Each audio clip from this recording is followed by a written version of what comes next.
I'm not a racist, preach the teacher. You still they never had this. Number one, them wanna run about the gun. I wasn't licensed to have one. The minute they see me, fear me. I'm the epitome, a public enemy. Use, abuse, without clues. I refuse to blow fuse. They even had it on the news. Don't believe the hype. Don't believe the hype. Don't believe the hype. Back when I wrote y'all, yes. I very seldom get angry on people's behalfs. But man, we haven't been able to stop talking about the CBS interview. Wow. I don't think you understand the shockwave that interview created. Not because of what you said, but because of the way people felt like you were treated. Just the opening salve of that conversation. And I'll never forget the question that you get asked, where I think it's Tony who says to you, when I read the book, I imagine if I took your name out of it, took away the awards and the acclaim, took the cover off the book, the publishing house goes away, the content of that section would not be out of place in the backpack of an extremist. Yo, I sat there, I don't get flabbergasted by much. Right. I genuinely don't. I sat there and I was like, what? I've been trying to process why I wasn't so insulted. Like, I love all of those awards and accolades, but they're not really me, so okay, you take them away, it's fine. You know what I mean? I'm still me. I have been in this, in terms of the research and the writing, from, over a year now, and I guess how much, the extent to which Palestinians have been pushed out of the frame. I really, I knew this was coming. Okay.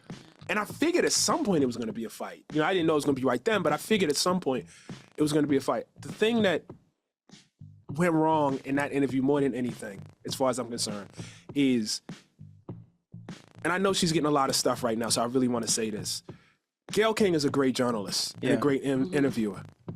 And Gayle came behind the stage before we went, and she had gone through the book.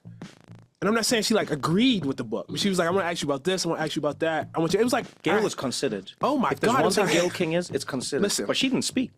It was her handwritten notes. Her handwritten notes with it. You know what I mean? She had all these things, and I think while on the one hand he probably did me a service, you know what I mean, by just kind of commandeering that interview. Yeah. I don't think he did Nate and Gayle a service, and I'm really, really sorry for them. More than anything, I can take care of myself. I'm good. Like I said, I've been hearing these arguments. I've been rehearsing. So, if this is what you want to do, I'm okay doing it. I'm good. I was okay. I left, shook his hand.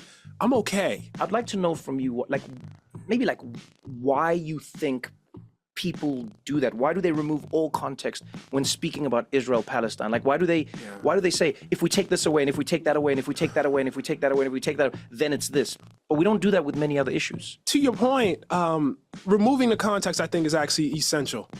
You know what I mean? Because if you start asking why, you know what I mean, then you really, really start to get into trouble. Yes. That was, of course, Trevor Noah interviewing Ta-Nehisi Coates, and the discussion was around The Message, his new book. I got my 2 copies and now 3 because I got the audio that I'm listening to as well. I'm in chapter 3 and he hasn't talked about Palestine at all yet. And there's only 4 parts of the book. So the focus of that interview, I appreciated that Tony did what he did on CBS Mornings, September 30th, because it gave Ta-Nehisi, and as he said, he was ready for it. I was like, oh, shoot. I was like, oh, it's about to go down because he wasn't ready. Tony wasn't ready for the answer. He came in with a bias, and I don't think that anybody on that set would classify as a journalist to me, but as Ta-Nehisi, I felt like he corrected himself. An interviewer, Gayle King is a great interviewer. She is. She asks great questions. That she was prepared to ask questions and didn't get a chance to is an abomination. I thought that they agreed to doing that the way it went down. So to hear that also kind of shapes, some of how that man did absolutely hijack that interview. I thought that was agreed upon, that they were going to sit back and let that happen. So I apologize for my assessment because I didn't have all of the information, leveling Gayle King with sitting back and letting that happen. But CBS today, the executives admitted, I think the story is from today, or was it from yesterday? Nope, today, October 8th. CBS News executives have admitted a controversial interview with writer Ta-Nehisi Coates failed to meet editorial standards. Of course, Ta-Nehisi, we mentioned, was on September 30th to discuss his book, The Message. After introducing the work, Coates was met with a particularly combative CBS co-anchor, Tony Dokoupil, who immediately compared his book to extremist writing and went off from there. Citing multiple sources, CNN added that the multiple correspondents and producers felt that Dokoupil showed bias during the interview, and he has written publicly about converting to Judaism and said publicly that 2 of his children, along with his ex-wife, live in Israel. None of it has to do with the book.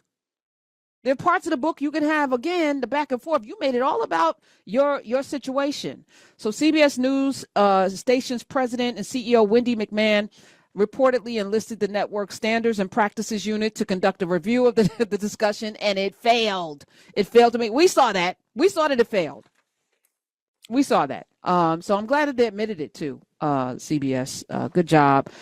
My days are cooler, nights are warmer, and I put the blame on you.